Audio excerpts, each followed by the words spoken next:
Welcome back, Warriors. Back with another episode of Vigor Warriors 2. Welcome back to the 1% Club. I'm going to kind of move around here because I don't want to get the sun in my face as I'm talking. But welcome back, guys. I hope you guys are having a great day, great morning. And on your purpose, on your plan, continue to keep working towards those type of goals that you have. And remember that the key thing is that you're a high-value person and that you should expect the best things and don't settle for less. Don't settle for losing that energy on your journey. Continue to be the strong male that you are. We're told in society that we shouldn't be this way and all this kind of nonsense. But let's go back a little bit to the old days, right? Men are men, and we should not change that for anyone. And I don't care what people are saying out there. You need to stay on your purpose and stay who you are. And keeping your energy is vital, no matter what age you're at. So please like, subscribe. Let's continue to kind of build the channel and reach as many people as we can to try to help them with ideas. And we're growing as time goes on a little bit here in different types of ways. Now, I also love the comments, and so this one I'm going to focus on is from DH, so thank you, DH. And DH is talking about trusting in the Lord, trusting in plans, trying to understand the trust of all this. So I'm going to take a perspective at answering and kind of focusing on what DH is saying here. So part of my journey was building trust. And Emerson has always said that the course of life really is to build trust. All you're really doing is trusting more in things that you cannot see. And so as we talk about this journey you're on, you're not going to be able to see too far ahead of yourself any part of this journey. Okay? I'm at 400 and I think it's 94 days and 19 days, I think, of hard mode. And I don't know what tomorrow's going to bring. I don't know what's going to happen day 500, 520. I'm going to continue to go as long as I can go. But the thing is that you have to have some trust in the plan, in the journey, in what you're trying to accomplish. And I think this is the key in life. You have to kind of trust that this purpose, this plan you're going through is the best thing for you and for people around you and society. And that takes a lot of trust. Now, I didn't always have that trust. I'm building that trust and continue to build that trust as I'm going through this process. I think you also have to have trust, obviously, in things you cannot see. So when we talk about a lot of this stuff that we're talking about, there's not a lot of research in your journey. You know, yes, you can talk about benefits, but a lot of those are anecdotal. They're observations people see. Yet you hear so many different types of medical and people's opinions on the opposite, right? You should be releasing all the time, things like that. But the idea is that, as we talked about with the metaphysics of sexual energy, all this stuff is things that you cannot see. Is that accurate? Well, I think you have to kind of think to yourself, what is really real and what's not? I think that the common perception is that if you can see it, it's real. Well, I'm going to challenge you a little bit here, my friends. I think there's a lot of things out there that you can't see. Doesn't mean they're not real, right? There was an old saying in communication that if a tree in a forest falls down and you're not around, does that tree create noise? Well, of course it creates noise. You're just not hearing it. So the idea is that you're always going to have things around you that's going to continue evolving, whether you're here or not. But there's things there that you cannot see, and the reason why they're evolving are reasons you can't see them. So if you really believe, as I do, that there's a physical and a spiritual world out there, a world of energy, of spirits, then you would also believe that you have to have trust that this plan, this idea is working. Now, where does that trust come from? Well, the trust comes from instincts you have, that voice inside of you, knowing that this is really what's true. This also comes from the fact that you know that it's been time tested through thousands of years, and people have practiced celibacy, brahmacharya, Sufism, all these type of things we're talking about for thousands of years. And why they have done this? Well, once again, we go back to the idea, the thing we can see is in human nature. And though people want to erase history a lot and not think about history, you need to look at history to know where people made mistakes. And we repeat history a lot because we don't pay attention to history. And one of the things about history is the fact that people have really succumbed to their own lascivious, corrupt behaviors because of this whole thing we're talking about, losing control.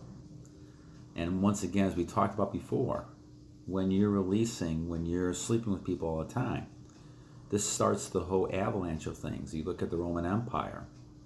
It may have started slowly with these types of affairs and people having with each other, but because the dopamine kicked in and people haven't changed, still people, then now they needed a higher level of dopamine to get excited, and so they did more. And you go to Caligula, who was a Roman emperor. I mean, he went to all kinds of violent and sick behaviors because he needed to get more and more excitement. Now, nobody's like that, but you can get those type of things. You know, I see an interesting type of show talking about some of these people who performed in these porn movies and things like that, and they're talking about how it's bad for people. Well, I think you have to kind of think to yourself, when you start getting involved in that kind of stuff, it may seem innocent to you, but really, any type you're losing energy and you're doing something, it's an addictive type of thing. Dopamine is something that's very addictive. And so when you're looking at trying to, use food or, drugs or anything like that, or sex, those type of things are very addictive types of things. So when we go back to looking at this, there's things that you cannot see, even though you think, well, there's no big deal about doing something like this. Even something like weed. It's really a matter of behind the scenes, can you control this in your mind? And that's the issue. The issue is the imagination you have in trying to control your imagination. So, okay, I did it once, it probably wasn't the best for me, but I'm not going to do it again. That's very difficult. And we talk about the energy part of this, that's even more difficult, right? So trusting in a plan means trusting in something you cannot see. And that's what you're on a journey, my friend.